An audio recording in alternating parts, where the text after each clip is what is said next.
everybody, this is Angelina from Divine Hustles, and today I'm here with Tarzan and Tony. So y'all can find me on the Hood Tarzan on all platforms, and you know, I'm the animal guy in Compton, so a lot of people know about me, but I'm really the Hood Tarzan. Like, comment, and subscribe to all the platforms, please, especially Divine Hustles. Hi, I'm Tony from Primal Creatures. On Instagram, it's Primal Creatures _ at the end. I'm just here to say thank you for inviting me to this wonderful podcast, Divine Hustle. Like, comment, subscribe if you guys want to see some more and find out more about these awesome animals. Stay tuned, see you soon. So now, welcome back everybody. We're going to jump into the 3 H's. Let's start with home. Show us what home is about. What's home for you, buddy? Let me see what home for me. Alright, this home for me right here. That's home? This home. Compton! I'm third generation, so it really means a lot to me. I still think we have the biggest family in Compton. I have like 60-something cousins, 8 aunties, 9 aunties. They all have their little 7, 8, 6 kids apiece, and my mom's the oldest, so I'm like kind of like the oldest out of all of them. But I do have a couple older than me. But we all family, and we've been in Compton for about, I want to say almost 30, 40 years now. Hold on, let me rewind that. I'm sorry. We've been in Compton over 50 years. I'm sorry, so yeah, about over 50 years. So this is home to me. So you got some roots. Of course, yeah. What's it like to bring something so new to Compton area? Challenging at first because you get a lot of, but it saved my life from the streets. I was really from the streets and stuff like that. You know, I'm really from the hood, and I did a lot of, experimenting with, gangs and, street life, selling drugs and whatnot and all that stuff. So it saved my life, so I know that it can save plenty more. If not the animals, but just doing something that you love to do outside of what they expect you to do. Yes, because you're giving a new generation, a totally new generation, the children, an idea of what the future is like. It doesn't have to be about gang violence. It could be like, hey, look at Tarzan with these animals. Something positive, pushing for positivity. So thank you for starting this. Thank you for giving the children an opportunity to see something out there more than gangs, drugs, and violence. I appreciate that. You're doing a good thing, man. I appreciate that. Now let's move on to hustle. Kind of spoke about it already, but... So hustle, say it one more time. What's hustle? What does your hustle mean to you? Oh, hustle means to me. Oh man, let me see. My hustle is this. Even though I'm just staring at like her back. So this is my hustle. Family. That's what I do it for. Like, I explain to a lot of people that I don't care how much money I get or how much that I acquired through this whole time, but when family comes and asks me for something, I want to be able to provide that. When family needs something, I want to be able to provide that. So, my hustle is pure point blank, it's family. That's the thing for me. We come from a big family, so we always sharing, we always, sometimes it's hand-me-down, sometimes you can't get this because they got to get that. So, my pure hustle, I don't want to make money off of animals, or I don't want to do this for the money or anything like that. It's purely for inspiration and dreams and stuff like that. I do want to provide for my family in a big way though. So that's my hustle. You're building a family. With HoodTarzan, you're building a family, so there you go. I appreciate that. Now let's roll into hobby. Let's see what's something nobody knows about you that you do on the side. Besides playing with animals. Alright, here we go.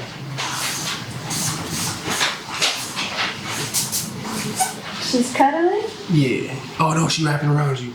Is that? She played too much. My bad. I'm a junkie sometimes. Okay. Nah, she just getting comfortable. It's your warmth that she really wants. You know what I'm saying? So that's about it. No, for real, like that. Like literally, when it gets like cold or a breeze comes, she likes to be like on the heat pad. And Here you go, we sister. Here comes my jacket. So this right here is my hobby right here. It showed me patience. It showed me to be a fighter, a leader. I first learned when I was like in elementary, and then I was a juvenile hall baby, so I spent like about 3-4 years in juvenile hall back and forth. I picked it up a little bit there, but it still didn't show me my patience. I ended up doing 10 years in prison when I was 17. And a lot of times I was getting into a lot of stuff. I stopped getting into so many bad stuff in there, and something that kept me away from the bad stuff was playing chess with my OGs. You feel me? And not only did that show me a lot of good attributes in my life, like it showed me a lot of good things that, you know, like good qualities. But it gave me leadership. You know, when you play this game, you want to, you know, win. You want to protect the family. You want to protect the castle. So with family, I feel like that's really important.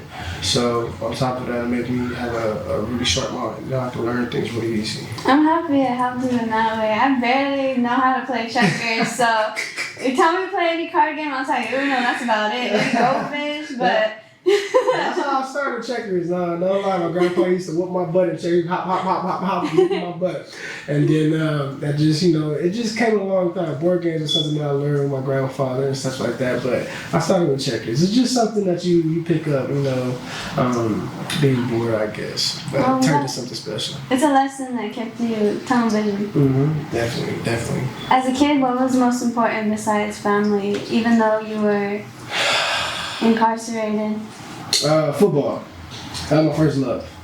Football. I was a little guy, but I know how to do my body around. I know how to catch the ball well, and I was extremely fast. So I always had little muscles when I was younger. So I always just, you know, I loved the game, and the game loved me. As a kid, what was like your dream job? Oh, football player. Football? Of course. I used to freaking throw the football from one end in the room and run the couch on the couch the other end. You know what I'm saying? And I did that thing that, you know, my grandparents took me away from my mom when I was like 2 or 3 years old. And I stayed with them until I was 10 until my grandfather died. But he was Army and my grandma was Navy. And, you know, he worked a lot, like 12, 14 hours, and she worked a lot, so she'll be tired. So literally from like I think after my piano lessons or after something like that, I always was from the hood. I was raised in like a little suburban part until I turned 10. You know what I'm saying? Like I said, until I, you know, got with my parents because my grandfather died. But besides that, man, I used to about 5-6 hours a day. Like I said, one side of the room, I would run and do that, and I do that all day long until I put a freaking dent in the couch, and my grandma was like, "Man, you gotta take that shit outside," or whatever the case is. But you know, that was something that yeah, that's all I did. Speaking on that too, you know, that made me really intellectual as far. A lot of people don't know that about me, but before Compton, it was suburban area for me. Mm-hmm. Man, I literally went to Catholic school and we did like an hour at church before school, and then I did 2 hours of piano lessons after, and then I did like an hour or 2 hours of homework after, and it was just me. So. But that excelled me through my family, that excelled me through other things. So I always teach the kids right now, like, you know, right now while you're young and your brain is growing, be productive. Mm-hmm. You know, try to swipe the TikTok away, give them a little, addicting. Yeah, you know, give them a little outside thing, or I try to show them something else where you kind of like, you know, working that brain, because it's really, really important as a young child to exercise that brain power, mm-hmm. and try to be as special and more powerful to be in everything. So I think them little things that my grandpa showed me got me to this level today. Now, I have a little deeper question because I'm genuine about this one. Okay. So, growing up, you didn't have your parents, but you had grandparents who had a very strong upbringing, strong careers, respected careers, always put you in extracurriculars. How did it feel when you were incarcerated? Coming from an suburban era, always being in piano classes, always in positive, good vibes, and to what others would say, oh, good head on shoulders, but certain tests, So how did it feel? It actually hurt me in a way because listen, what happened was I always be able to, I was a little smarter than the rest because I had that. So when I got to the hood, I was like, hey, let's do this and let's do that. Let's make this money to that money. Let's make that money to this money. Where I ended up getting my first car like 13, 14 years old and sleeping in it and just living on the streets like that. Before that time, I think I moved back to my parents when I was 10 years old. I was soft as hell. I was soft in the motherfucker. So I always trying to prove myself. I'm one of 7, but one of 6 in our household. And I'm the oldest of my mom and my dad, but I'm the 3rd. So I had an older brother and an older sister. And they tear my ass up all the time, you know what I'm saying? And that made me prove myself a little more. That made me get into something where I was like, you know what? I'm not about to be taking this no more. I know I'm smart. I know I can do this. I know I'm very talented. But in the wrong hands, that's dangerous. Mm-hmm. So I did my first year at 13 years old. I did 14 months straight, juvenile hall, 13 months old. What went through your head knowing that such a drastic transition? The drastic transition, that wasn't. I was already in that mode. I was already in street mode. The drastic transition was we used to stay in hotels and stuff like that for like 2-3 years. We used to go to like hotel, take all our like luggage and stuff like that. We used to, have to go steal food and stuff like that. One time I think we had like some top ramen, some rice. And the thing, I'm like 11. I think I went to Food for Less and filled the whole cart up with like the best meat and the best things I could find there. I walked right out that thing, right? And my dad, he man, you know what I'm saying? My dad loved me to that, man. And my dad, he slapped me at first. Hey, like, boy, what the hell are you doing? But then he started crying after that because he knew that I was just trying to help my family out. You know what I'm saying? And that's the type of son I was. And that's the type of brother I was, and that's the type of nephew I was. So, that was my hardest transition. When I got to Compton, you gotta be tough. I was raised in the fruit towns. So, being light-skinned, you gotta be tough. My half of my side family is south side, so half is like, Christian Bloods. So, and we in Compton. So you gotta fit that status quo. And so by the time I was 13 already, I was like, you know what, it's time. It's my rite of passage. Let's go do this hall shit. And I got my ass whooped all that 14 months. That whole 14 months, I was getting my ass whooped. I wasn't that, I was just a little old scrawny little thing. I was like 90 pounds or something like that. I was like 100 pounds, you know what I'm saying? But I had a big heart. And I already knew like I had to do what I had to do because I ain't no bitch. And then that's what it was. So my first year, everybody was like, oh man, we feel so bad for you. But, I got out like, don't feel bad for me. I'm hard now. You know what I'm saying? But, that's just me being kind of like, having that magic put on you. They put that magic on you when you're around gangs and stuff like that, that's what you gotta be. In reality, that ain't what you gotta be. It just results to pain. Mm-hmm. And not teaching, you know what I'm saying? My thing is inspire before you expire, and that's something that I really, wanted. So I'm glad I turned my life around. It took me 10, 15 years after that, but I'm glad that I turned it around after that. Wow, that's HoodTarzan story. My mic. Oh, she's about to eat the mic. No. Nah, she good. She just a little curious. Hi, Mama. She just a little curious. What's her name? Nagini? Nagini. Mm-hmm. It's the python from Harry Potter. She's not about Harry Potter? Same name as the python from Harry Potter? Oh. Or Voldemort?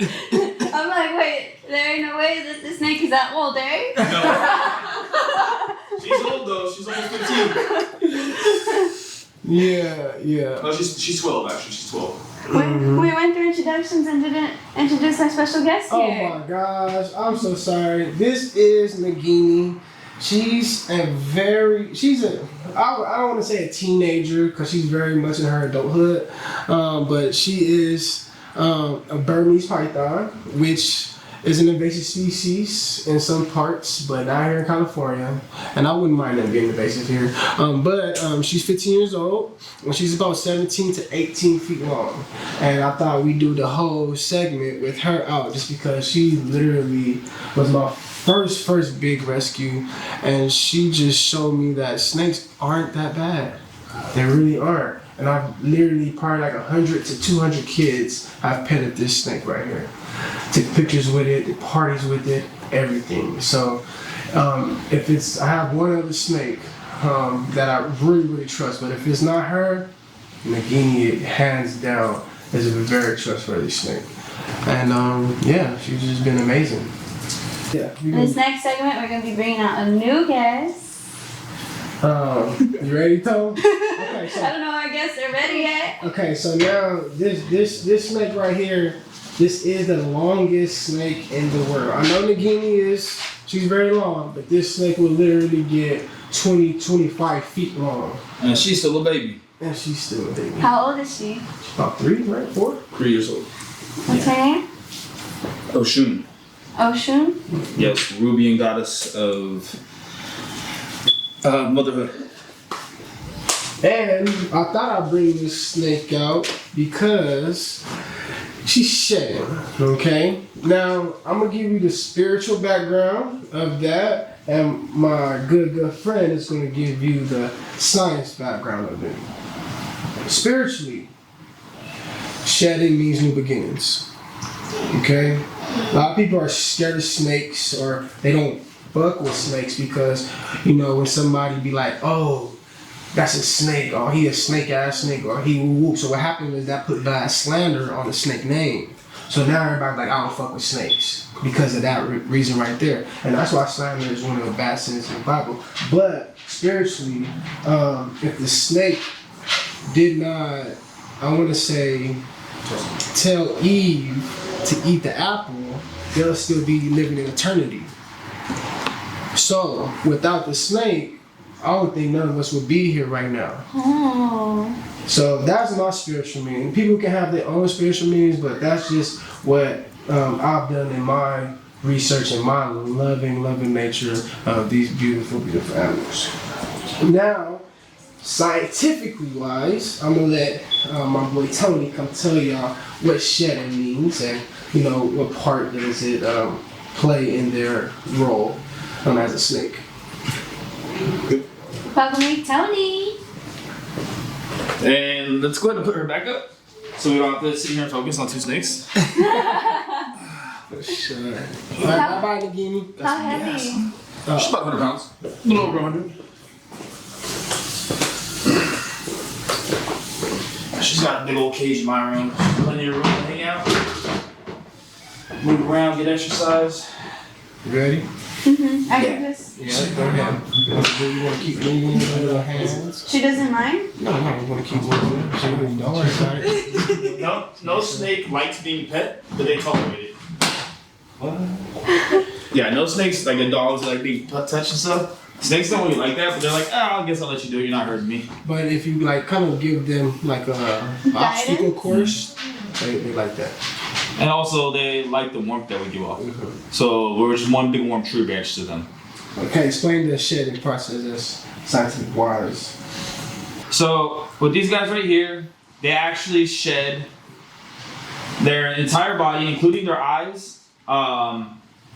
They usually need a little bit of help getting it off. So what we do is give them a little warm bath, and the skin kind of loosens up. And you see how it's kind of coming off right now. It doesn't hurt her or anything, but it actually feels a lot better once you finally get it off of her. These guys never stop growing. So these snakes right here in specific are reticulated pythons, and they never stop growing. So these guys will get 25 feet plus, and they will continue shedding their entire lifespan. So beautiful. Speaking of the stigma, as a young kid, Be honest, were y'all afraid of these types of animals, or were you always animal lovers? I was always an animal lover. Really? Oh wow. Yeah, I used to bring home everything. I'd come home, and I was a single child, so my sister didn't come until I was like 15. So my entire life I was growing up by myself. So I'd come home, Mom, I just found this cat. Can I keep it? And she let me have everything because she always felt that like, oh, you don't have a brother or sister, another companion. So I brought home everything. I brought home toads. I brought home snakes, lizards, and she never told me no. So I always thank my mom for that. Never, just allowing me to be myself and find my own source of companionship. How rewarding is it to be an animal rescue team? I wouldn't trade it for anything in the world. It makes me feel like I'm giving back to the world. We're not all perfect. We all make mistakes, but I feel like by help them, I'm doing right, and they appreciate it. And it's always nice to feel that appreciation. You come home to your significant other or your brother or sister, and sometimes they're happy to see you, sometimes they're not. They're always happy to see me. I walk in, my dog's shaking his tail, he's wagging his tail, looking at me, and it's every time. I could be gone for 5 minutes, and it might feel like an hour to him. So it's very rewarding when you see the fruits of your labor. Is it fine if I'm sorry, continue. Okay, so my rescuing wise, I didn't start off with rescuing. I started off doing odd jobs as far as being in a vet or being on the exotic farm or whatever the case is. But when I rescued my first animal, it was a sheep. When she was about 3. Wasn't expecting that one. Shonda Sheep. We named her Shonda Sheep. Named her Shonda the Sheep off of like the nigga like that. Anyway, that sheep followed me, like you said, man. That sheep was bad, followed me everywhere. And once I got a dose of that, I was like, I know what I need to be doing. And her parents got killed by like wild dogs or something like that. And just after doing that, I had she had a umbilical cord. So I knew that sometimes when we get into the group home and the foster system, just like the animals, they need help like that. So I knew that was my go-to thing to actually start rescuing animals. So now we're going to introduce our Instagram followers. Let's see what they have to say for you guys, okay? So we're going to start with Kawaina. Yeah. She said, what type of connection do you have with animals? Oh, dang. Man, I think, they can tell you, man, I got no fear. And then when I show that no fear, they trust me. And that's just, it goes with all the animals I've been around. The connection comes from the pain that I've been through, though. That's where the connection comes from. They can see everything I've been through. I feel like they can feel a lot of energy that you give off that other people need conversation to actually understand you. But animals will just feel your energy and they'll just, adapt to whatever you got going on. So that's the connection I got with animals. And that goes for all animals, everybody. Because there's some animals out there, especially like snakes. Mm-hmm. They have stigma. But she's a sweetheart. It's my first time being so very close for so long. She's very gentle. As for you? What was the question one more time? Sorry. What kind of connections do you have with the animals? Oh, these are my kids. These are my family. Absolutely, these are my everything. I mean, today. I took today off of work because one of my big lizards got out of his cage, and I called my boss. I'm like, "Hey, I have a 4.5 foot monitor outside of his cage. I may not be able to make it today until I get it back in." So like, they're more important to me than anything in this world. Like, I have a kid. That's my baby boy. But these are just as important to me as my own child. These are my kids. They rely on me. They rely on me for food, shelter. Raising them, just the whole shebang. It's just like kids, they're innocent too, like children, like they don't, if they're angry, they'll let you know. Like a baby, if they're upset, they'll cry, so, they're my friends and my family, and they're just, I wouldn't trade it for anything in this world. It's really made me who I am today, for sure. Beautiful companionship. Gunther Pig said, what is your favorite animal? That's a hard one.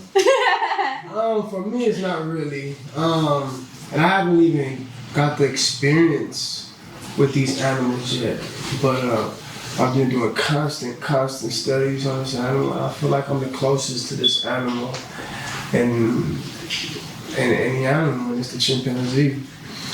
And you know, I feel like I can run with them, I can play with them, I can understand them. Hopefully one day I'll get one to teach a sign language so that they can talk to me and adapt. Like we adapted, you know, when we was running around talking about some and stuff like that. You know, we wasn't always intellectual like we are now. So that's my process of doing something for that certain type of animals to actually just understand them. And they're very, very, very smart. One of the most intellectual animals on this world, I believe, in the way that we can understand them. So it's the chimpanzee for me. That's dope. I know sign language, but yeah. Yeah, he ain't even know sign. I love it. That's amazing.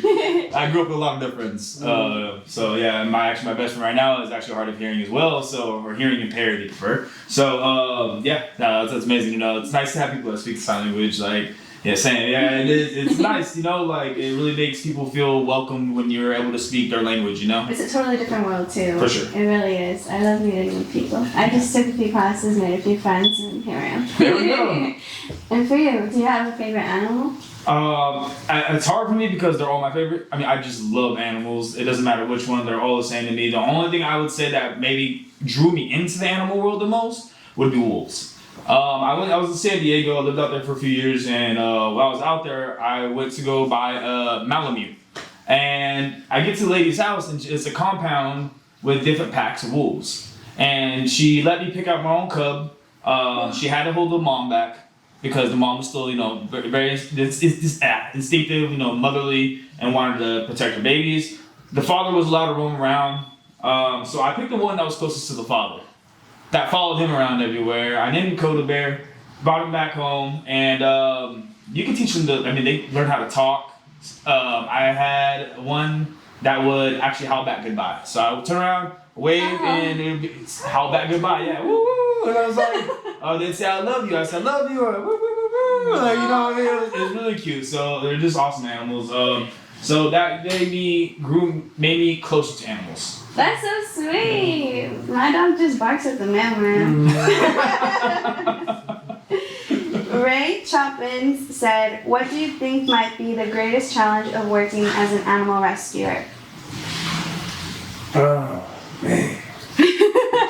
I would say the social stigma that animals have. Oh, okay. The social stigma that they get because people don't understand the animal and people want to, this animal looks cool, I want it. This animal is cute, I want it. Not realizing the temperament or the characteristics that come with the animal. So that's kind of like my biggest thing, my hardest thing when it comes to this animal stuff is the education wise. Like I love to do it, but it's sad to see like, hey, this person went and saw they got a Siberian Husky, it's so cute, but they raise it, get a little older, oh, this thing barks a lot, oh, it talks a lot, it needs a lot of exercise or it starts tearing everything up. A lot of people don't understand that and they get these animals and then they get rid of them when they get older because they don't understand what they're getting, you know? So that's kind of my hard part and it kind of lets me down when it comes to society, but you know, that's why we're here to educate and once tolerated one generation, it's accepted the next. So that's what we're trying to do with these animals. We're trying to, hey, you walk your dog, I walk my snake, you know? Well, my favorite. I'm my favorite. For me, it's losing an animal. And that's just that, you know what I'm saying? I love animals so much that I feel like I lose a friend, you know, lose a brother, lose a sister. You know, I cried plenty of times this last year rescuing animals, and I don't ever get desensitized in that point.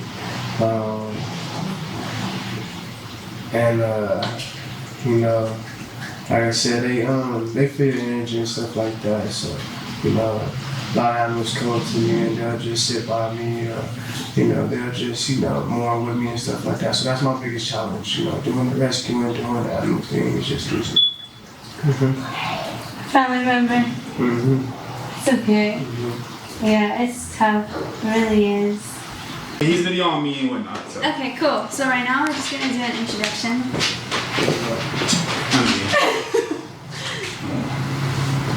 Do you guys have like a? Oh, it's right here. There you go. Let me try this first. You need to try the floor? So she didn't touch the floor with fabulosos? Oh yeah, I don't. We're putting her on the Western episode. I know, but she didn't try it.